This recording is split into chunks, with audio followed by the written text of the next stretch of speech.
Sir नमस्कार। कहाँदेखि आउनुभयो तपाईँ? पाल्पा गाडीबाट आएको। के छ म यत्रो दिन भइसक्यो नेपाल सरकारले अब कानमा तेल हालेर बसेको जस्तो छ। अहिलेसम्म केही पनि सुनेको जस्तो वास्तविकता छैन। के छ त हाम्रो माग चाहिँ के छ सरहरू? अब यत्रो दिनसम्म सडकमा आन्दोलित हुनुहुन्छ, के छ त तपाईँहरूको मागहरू चाहिँ? वास्तवमा म यो अहिले शिक्षकहरूले गरेको आन्दोलनको मागभन्दा पनि पहिला अगाडि के अवगत गराउन चाहन्छु भन्दाखेरि जुन हाम्रो शिक्षक महासङ्घले 2075 सालमा जुन आन्दोलन गर्यो र सरकारले जुन किसिमको वार्ता गर्यो, त्यो वार्ता गरिसकेपछि जुन शिक्षा ऐन ल्याउने भन्ने जुन सहमति भएको थियो, त्यो शिक्षा ऐन यत्रो अधिवेशन भयो तर पनि ल्याएको छैन। हामी जुन 2028 सालको जुन शिक्षा ऐन छ त्यो पुरानै शिक्षा ऐनमा चाहिँ हामी रोमल लिइरहेका छौँ। त्यो कारणले गर्दाखेरि चाहिँ अहिले 2082 साल झन्डै 54 वर्ष भइसक्यो, शिक्षा ऐन आएको छैन। अनि अर्को कुरा के छ भन्दाखेरि हामी यो शिक्षकहरू सडकमा आउनुपर्ने मुख्य कारण के हो भन्दाखेरि हाम्रो यो निजामती लगायत सेना विभिन्न सरकारी निकायमा काम गर्ने जुन सरकारी कर्मचारीहरू छन् उहाँहरूको हामीले श्रेणीहरू हेर्छौँ। विभिन्न अब उहाँहरूको बढुवादेखि लिएर जुन तहहरू छ उहाँहरूको तह बढ्दै गर्छ। जस्तै हामीले अस्ति भर्खर पनि खरिदारबाट चाहिँ मुख्य सचिव भएको जुन हामीले उदाहरण सुन्यौँ, तर हामी प्रावि शिक्षक तृतीय भएको मान्छे निमामी मावि हुँदै प्रथम श्रेणीमा गएको कुनै पनि उदाहरण छैन। जसको कारणले गर्दाखेरि कतिपय शिक्षकहरू मावि तृतीयमा हुँदाखेरि ऊ प्रथम हुनुलाई 20 वर्षले पनि पुगेका छैन। प्राथमिक तृतीय भएको शिक्षकहरू 20 वर्ष भइसक्यो तर तृतीयको तृतीयमै छ।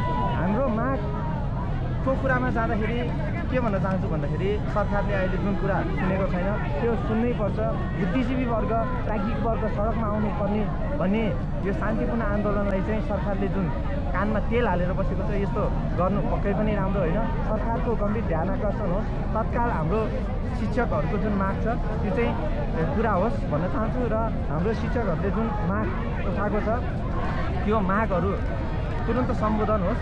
र अर्को कुरा के छ भन्दाखेरि हाम्रो शिक्षकहरूको चाहिँ इसिडी लेभलको चाहिँ के छ भन्दाखेरि त्यो शिक्षा विद्यालय शिक्षामा गाभिएको भनेको छ तर त्यो वास्तवमा गाभिएको छैन। किन भन्दाखेरि इसिडीमा काम गर्ने शिक्षकहरू अहिले 15,000मा काम गरिरहेको छ।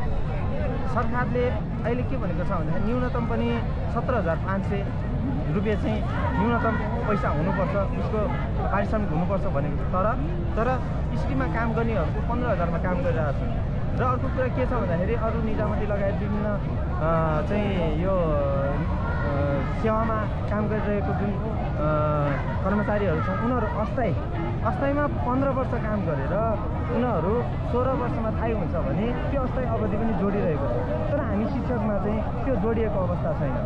अब हामी आन्दोलन गर्दै गर्दाखेरि लगभग 16औं दिनमा आइपुगेका छौँ हामी।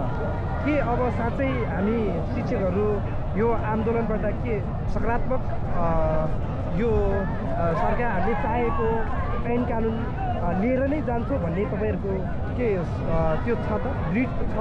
हामी दृढ सङ्कल्पमा छौँ। किन भन्दाखेरि हामीलाई विभिन्न आन्दोलनमा योभन्दा अगाडिको आन्दोलनहरूमा वार्ता देखाएर ललिपप देखाएर चाहिँ उहाँहरूले सहमतिमा ल्याउनु भयो। तर त्यो सहमतिमा ल्याउँदाखेरि जुन कागजमा हस्ताक्षर भएको छ त्यो हस्ताक्षरलाई कार्यान्वयनमा गर्नु भएन र संसदबाट चाहिँ त्यो जुन शिक्षा ऐन छ त्यो पारित गर्नु भएन। हाम्रो महासङ्घको अध्यक्षले भन्नु भइसकेको छ हामी घर फर्कँदा पक्कै पनि हातमा शिक्षा ऐन लिएरै फर्काउँछ। हो, पक्कै पनि हो। अब शिक्षकहरूको नारा पनि छ कि जितिन्छ कि बितिन्छ, त्यसरी नै तपाईँहरू लाग्नु भएको छ। र यो अब आन्दोलनलाई आन्दोलन गर्दै गर्दाखेरि अब कतिौँ विद्यार्थीहरूको त यो भविष्य त अलिकति केही समय अन्धकार रूपमा पछाडि धकिलिने हो कि भन्ने पनि एउटा कतिपय विज्ञहरूको विश्लेषण छ। त्यसमा के तपाईँले के भन्नुहुन्छ? वास्तवमा हामीले सरकारले सामुदायिक विद्यालयहरूको शिक्षकहरूलाई जुन 48% भनेको छ शिक्षकहरूलाई हेर्ने दृष्टिकोणमा चाहिँ नकारात्मक दृष्टिकोण पैदा गरेको छ, त्यो पक्कै पनि दुःखलाग्दो कुरा छ। र अर्को कुरा तपाईँले भन्नुभयो कि शिक्षकहरू आन्दोलित हुँदाखेरि विद्यार्थीहरूको चाहिँ भविष्य अन्धकार हुन्छ भन्ने जुन विद्यार्थीहरूको परीक्षा सर्ने विद्यार्थीहरूको जुन समयमा चाहिँ परीक्षा हुन नसक्दाखेरि चाहिँ उहाँहरूको जुन समय छ त्यो चाहिँ लम्बिने हुन्छ। अब सरकारले वास्तवमा यो कुरामा चाहिँ सोच्नुपर्ने हो, शिक्षकहरू प्रतिदिन सडकमा बस्नुहुन्छ भन्दाखेरि पनि यो प्रश्न चाहिँ राजनीति गर्ने व्यक्तिहरूलाई सोद्धा राम्रो। किन भन्दाखेरि उहाँहरूलाई कति समय चाहिँ शिक्षकलाई चाहिँ सडकमा राख्नुहुन्छ।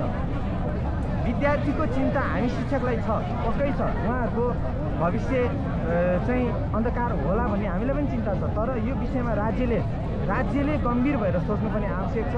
हामी हिजो पनि पढाएका छौँ, आज पनि पढाउँछौँ नै भनेका छौँ। शिक्षा ऐन जारी भइसकेपछि हामी भोलि पनि पढाउन नै लाग्नेछौँ।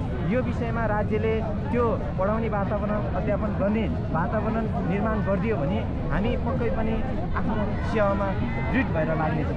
अब आउँदै गरेको यो कक्षा 12को परीक्षालाई हेर्ने हो भने लगभग अब नजिक नै छ।